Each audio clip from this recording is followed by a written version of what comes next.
안녕하세요. 평택 지제역 방송국입니다. 오늘은 LH, SH의 매입 약정을 많이 하는데요. 이 선호하는 디자인에 대해서 살펴보려고 해요. 디자인. 그래서 이거를 살펴보는데 저도 이제 건축이나 건설을 많이 하는데요. 이 참조해야 될 게 많더라고요. 그러니까는 LH는 레귤라 되고 금액을 좀 낮추고 좀 오래 AS가 없이 오래 살 수 있고, 그리고 평면도 젊은이들이 원하는 평면을 해야 된다라고 생각해서 이 기본적인 이 디자인에 대한 샘플을 제시한 겁니다. 그걸 살펴보도록 하겠습니다. 그래서 목차는 LH 매입 약정이 어떤 것이 있냐 이걸 한번 살펴보고, 그 다음에 그 유니트가 이제 여러 가지가 있어요. 그걸 살펴보고 결론을 내도록 하겠습니다. 자, LH 매입 약정은 우리가 할 때 일반이 있고 다자녀가 있고 고령자가 있고 청년, 기숙사형이 있고 신혼신생아 1이 있고 신혼신생아 2가 있고 전세형 등등 전세가 있습니다. 우리가 신청을 할 때 한 가지, 두 가지 신청을 해야 돼요. 나는 내가 신혼신생 1을 해서 이거를 LH에다 팔겠다. 그렇게 신청을 해야 돼요. 그러면 거기에 신혼신생아에 맞는 이 주택 유형이 나와야 돼요. 내가 이제 아파트냐, 연립이냐, 오피스텔이냐, 도시형 주택이냐, 거기에 대해서, 그리고 입지를 감안하여 1.5룸으로 하냐, 2룸으로 하냐, 여러 가지 생각해야 돼요. 그래서 거의 2룸이 유리하거든요. 1.5룸을 많이 선호하진 않아요. 신혼 신생아는. 왜냐하면 이제 아기를 낳을 수도 있고 그러니까 2룸을 선정하는 거예요. 다자녀 같은 경우는 이제 뭐 46에서 85회배 이상이어야 되고 이런 규정이 있는 거예요. 그래서 샀을 때 내가 LH 제출할 때 내가 어떤 걸 할 거냐, 뭐 든든형으로 할 거냐, 세대수에 또 목표가 있고 그러기 때문에 중요한 포인트입니다. 자, 혼합형으로도 할 수가 있어요. 내가 이제 신혼으로 하고 청년으로 하겠다, 이렇게 같이 할 수가 있어요.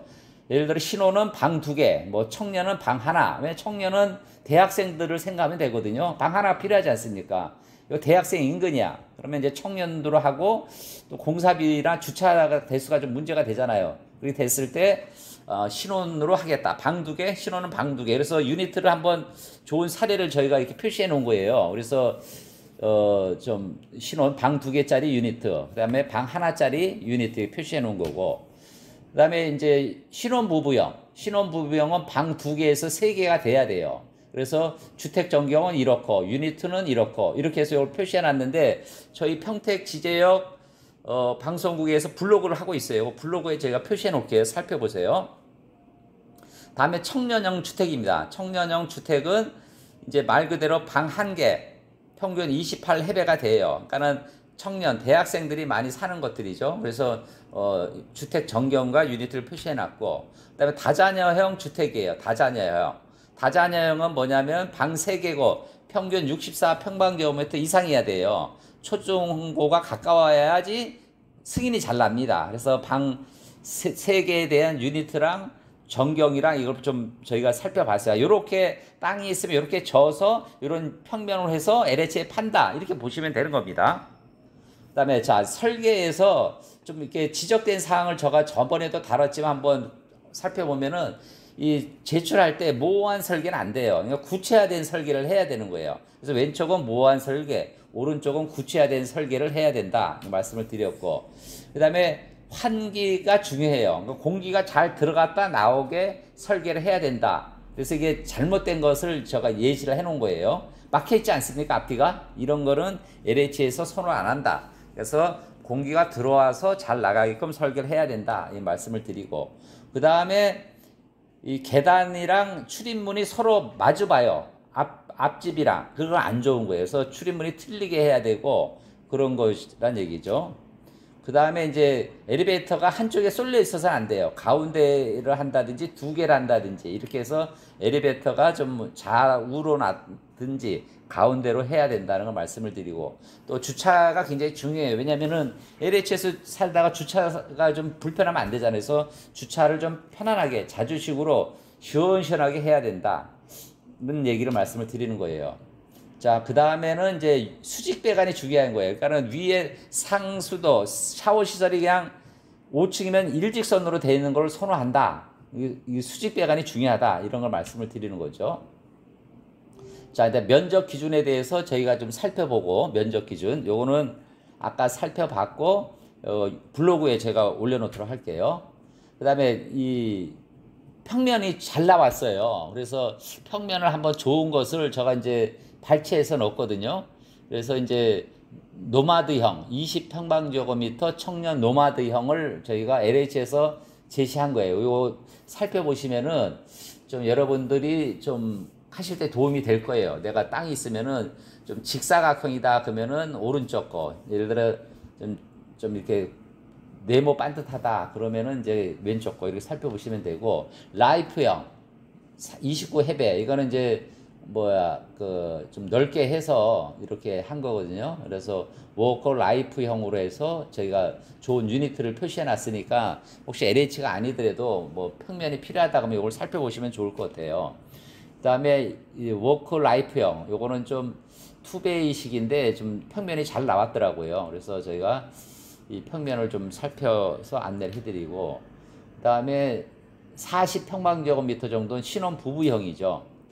그러니까는 또 잘 나왔더라고요. 그래서 워라벨 신혼 부부형 이렇게 해서 표시해놔서 LH에서 좀 이렇게 한 건데, 오늘 SH에서 좀 선호하는 거고, 그 다음에 요거는 이제 자녀 계획형을 이제 평면을 이렇게 SH에서 만든 거고, 그 다음에 자녀 계획형 49C형입니다. 이렇게 좋은 거. 그 다음에 자녀 양육형 이렇게 평면을 저희가 좀 설치해놨고, 자녀 74평방제곱미터 자녀 양육형 패밀리형 이렇게 해서 저희가 표시해 놓은 겁니다. 살펴보시면 될 것 같아요. 그 다음에 컴포트 패밀리형 84평방제곱미터 컴포트 방 3개 나오는 거죠. 이렇게 나온 거고, 그 다음에 20평방미터 사회적 약자형, 그래서 사회적 약자형을 저희가 한번 이렇게 표시를 해봤고요. 평면을 보시면 도움이 많이 될 거예요, 여러분. 사회적 약자형 이걸 보시면 되겠고, 그 다음에 다음은 이제 이것도 이제 좀 틀리게 사회적 약자형으로 한번 표시를 해놨고, 유니트를 이렇게 보시면 도움이 많이 될 거예요, 여러분. 자, 결론을 맺도록 하겠습니다. LH와 SH공사가 경기도시공사가 요구하는 디자인을 따라야 한다. 그래서 디자인 가이드라인이 있다. 그래서 가이드라인을 보면은 LH나 SH에 팔 때 도움이 된다. 또한 내가 집을 계획을 할 때 요 평면을 보면은 많은 전문가들이 유니트를 개발한 거기 때문에 도움이 된다는 것이고, 두 번째로는 정부는 주택을 안정을 시켜야 되기 때문에 좀 적극적입니다. 요 기회에 LH에 대해서 집을 짓도록 많이 하자는 것이고, 세 번째는 미리 설계에 반영해 놓으면 매입 약정에서 떨어지더라도 준공 후 신축 매입으로 다시 지원할 수 있는 겁니다. 그래서 미리 디자인을 선반영해 놓아야 된다는 얘기죠. 그래서 떨어지더라도 내가 건축해서 매입할 수도 있거든요. 그 다음에 네 번째는 이보다 좋은 엑시트는 없는 겁니다. 사는 사람이 정해진 다음에 짓는 거니까요.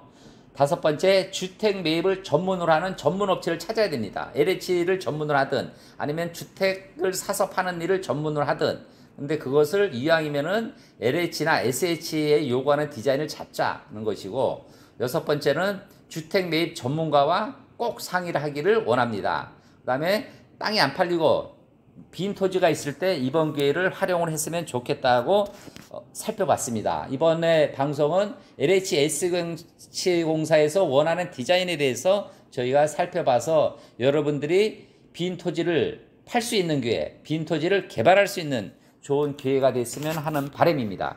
감사합니다.